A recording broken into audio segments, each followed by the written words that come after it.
नमस्कार। आज जैसा कि आप जानते हैं कि अभी संपूर्ण दुनिया का ध्यान मिडिल ईस्ट की तरफ है।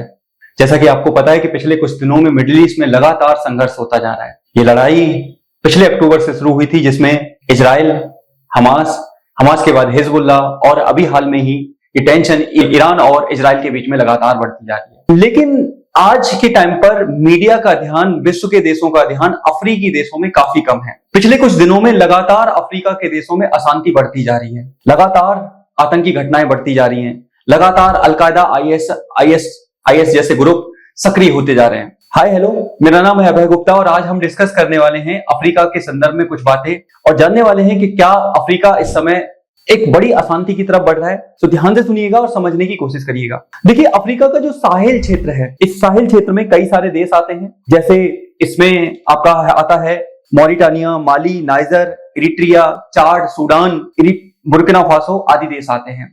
ये क्षेत्र वर्तमान में सर्वाधिक प्रभावित क्षेत्र बन चुका है। इस क्षेत्र में बढ़ती गरीबी, इसके अलावा संसाधनों का कम होना, बेरोजगारी और अधिक मात्रा में अलग अलग समूह होने के कारण यह क्षेत्र लगातार हिंसा से प्रभावित हो रहा है। साथ ही इस क्षेत्र में राजनीतिक अस्थिरता बिल्कुल बहुत चरम पर देखने को मिल रही है। अराजकता का लेवल लगातार इस क्षेत्र में बढ़ता जा रहा है और बढ़ती अराजकता के कारण इस क्षेत्र के नागरिकों को अनेक प्रकार की समस्याओं का सामना करना पड़ रहा है। हाल में ही क्या हुआ है, हाल में दो बड़ी घटनाएं हुई हैं जो मैं आपके साथ डिस्कस करना चाहता हूं और फिर बताना चाहता हूं कि आखिर इस रीजन में क्या प्रॉब्लम है जिसके चलते ये रीजन लगातार प्रभावित होता जा रहा है, समस्या लगातार बढ़ती जा रही है। तो डिस्कस करते हैं। देखो, हाल में ही अफ्रीका के देश बुर्किना फासो में अलकायदा से संबंधित एक आतंकी समूह है जिसका नाम है जमात नुसरत अल इस्लाम वल मुस्लिम, यानी कि JNIM। इस संगठन के लोगों ने क्या किया, स्थानीय नागरिकों पर हमला किया और उस समय हमला किया कि जब वो लोग अपनी सुरक्षा के लिए खाइयां यानी कि गड्ढे खोद रहे थे, उस समय इन लोगों ने हमला किया, ये समझकर ये सेना के लोग हैं। और इस हमले में 600 से ज्यादा लोगों की जानें गई, बड़े लेवल पर रक्तपात हुआ। स्थानीय लोगों ने बताया कि लाशें इतनी ज्यादा थी कि उनको गिन पाना मुश्किल था। CNN और स्थानीय मीडिया रिपोर्ट से यह पता लगता है कि ये 600 से भी ऊपर थे, लेकिन एक अनुमान के अनुसार ये बताया जा रहा है कि 600 हैं। बुर्किना फासो में लगातार 2015 से आतंकी समूह लगातार चरम पर पहुंच रहे हैं और लगातार यहां पर हिंसाएं बढ़ती जा रही हैं। इस साल UNO की रिपोर्ट के अनुसार लगभग 3800 लोगों की जानें गई हैं इन आतंकी घटनाओं में। ये एक बड़ा नंबर है और ऐसे ही लगातार चीजें खराब होती जा रही हैं। और इसी दौरान एक और घटना यहीं पर देखने को मिली कि माली में सेना की ट्रेनिंग के दौरान, यानी कि पुलिस के लोगों की ट्रेनिंग हो रही थी और माली की राजधानी बमाको में क्या देखने को मिला, गोलीबारी में 70 से ज्यादा लोगों की जानें गई और यह भी हमला अलकायदा से संबंधित आतंकी समूह JNIM के द्वारा किया गया। अब हो क्या रहा है कि लगातार आतंकी घटनाएं अफ्रीका की तरफ मुड़ गई हैं। कोई समय था जब ये मिडिल ईस्ट इसका पूरा रीजन हुआ करता था, इराक, ईरान, सीरिया, यमन, ये पूरा रीजन हुआ करता था। लेकिन पिछले कुछ समय में आतंकी समूह यहां पर कम हुए हैं, लेकिन अब उनका प्रसार लगातार अफ्रीका के देशों में हो रहा है और धीरे धीरे वो लगातार अफ्रीका के देशों में स्टेबल होते जा रहे हैं। आखिर इनके पीछे क्या रीजन है, क्या रीजन है कि इतनी आसानी से वहां के लोगों का माइंड वॉश किया जा रहा है। तो सबसे पहला रीजन ध्यान से सुनिएगा, आखिर अफ्रीका के देशों की समस्याएं क्या हैं। अफ्रीका, जिसे यूरोप के लोगों ने डार्क कॉन्टिनेंट कहा, इतनी मात्रा में संसाधन होने के बावजूद भी उसे एक डार्क कॉन्टिनेंट का दर्जा दिया गया। आखिर क्या रीजन है ये समस्याएं बढ़ रही हैं, मैं और आप डिस्कस करने वाले हैं।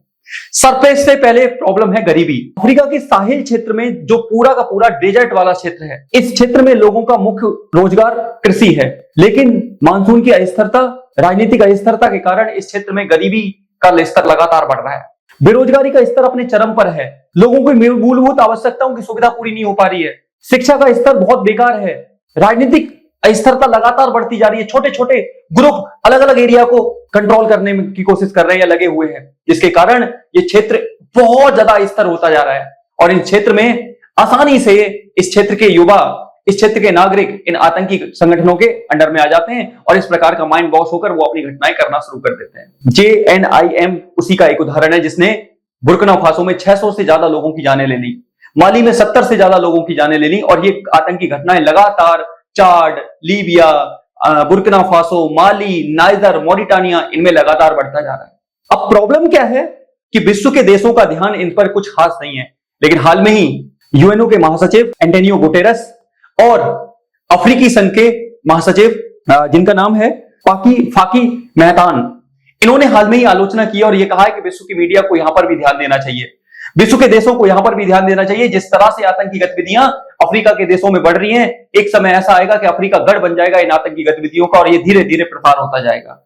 इसलिए विश्व के देशों को यहां पर ध्यान देने की काफी ज्यादा जरूरत है, क्योंकि जिस तरह से गरीबी का स्तर है, युवाओं का माइंड ब्लॉक करना बड़ा आसान है, और आजकल ऐसा ही देखने को मिल रहा है। और अफ्रीका लगातार प्रभावित होता जा रहा है, लगातार अफ्रीका में ये समस्याएं देखने को मिल रही हैं। एक और सबसे इंपॉर्टेंट चीज, अफ्रीका में औपनिवेशिक शासन की मानसिकता आज भी देखने को मिल रही है। जिस तरह से अफ्रीका के देशों को इन यूरोपीय शक्तियों ने विभाजित किया था, चाहे वो जर्मनी हो, फ्रांस हो, ब्रिटेन हो, इन्होंने उसका रूट आज भी देखने को मिल रहा है। उनकी गरीबी का एक बड़ा कारण आज भी है, जिसके कारण ये सारी चीजें देखने को मिल रही हैं। तो विश्व के देशों को, खास करके संस्थाओं को, यूएनओ, यूनिसेफ, इन संस्थाओं को, वर्ल्ड फूड ऑर्गेनाइजेशन जैसी संस्थाओं को इस क्षेत्र को गरीब से बाहर निकालने के लिए काम करना चाहिए, जिससे कि इस क्षेत्र में होने वाली जो आतंकी घटनाएं हैं उनको नियंत्रित किया जा सके, उनको रोका जा सके। नहीं तो एक बार अफ्रीका भी अशांत होने लगा तो चीजें बहुत खराब होंगी। जिस तरह से मध्य Asia, central Asia, middle east वाला जो रीजन है बिल्कुल अशांत है, जहां पर आज रहना मुश्किल हो रहा है नागरिकों का, जहां पर बड़ी मात्रा में पलायन देखने को मिल रहा है, बड़ी मात्रा में समस्याएं देखने को मिल रही हैं। ऐसी समस्याएं जल्द ही अफ्रीका में देखने को मिलेंगी अगर इन समस्याओं पर नियंत्रित नहीं किया गया। और ये लगातार बढ़ रही हैं, ऐसा नहीं है कि एक घटना बता रहा हूं, ये लगातार बढ़ रही हैं। संसाधनों के भरपूर मात्रा में होने के बावजूद भी अफ्रीका कॉन्टिनेंट दुनिया के गरीब कॉन्टिनेंटों में से एक आ रहा है।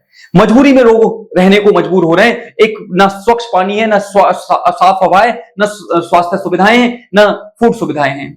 और ऐसे इन्हीं कमियों के कारण ये युवा, यहाँ के नागरिक आसानी से आतंकी समूहों की लपेटे में आ जाते हैं, जिसके कारण ये आतंकी घटनाएं बढ़ रही है। ये था पूरी चर्चा अफ्रीका के देशों पर। आप क्या मानते हैं कि आतंकी घटनाएं बढ़ना, क्या इसके पीछे गरीबी, अशिक्षा और बेरोजगारी कारण हो सकता है?